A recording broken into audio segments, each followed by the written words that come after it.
सबको स्वागत है। और आप सबके बीच में बहुत ही प्यारा होली गीत जो श्री राम जी का लेकर आए हैं हम लोग, जो आज ही इस होली में श्री राम जी चले हैं और लक्ष्मण जी सीता जी तीनों साथ साथ हैं। तो गीत बहुत ही सुंदर है, आप सब सुने। और अभी तक हमारे चैनल को सब्सक्राइब नहीं किए तो प्लीज चैनल को सब्सक्राइब कर दीजिए, ताकि भजन हम लोग इस चैनल पे हर प्रकार के गीत लाते रहते हैं, आप सुन सकते हैं आसानी से।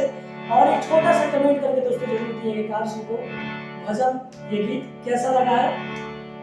और आइए सुनाते हैं, सुनिए। सोए आपको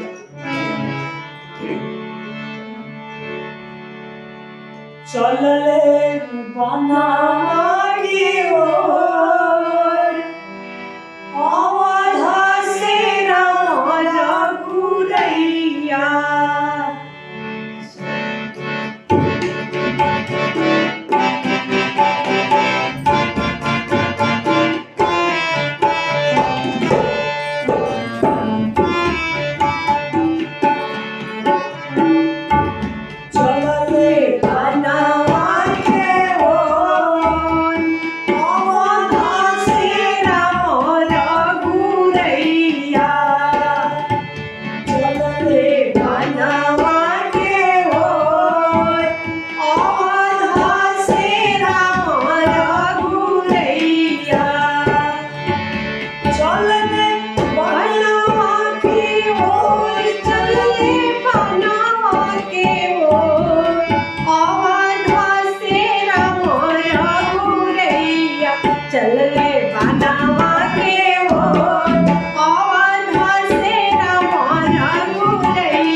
yeah.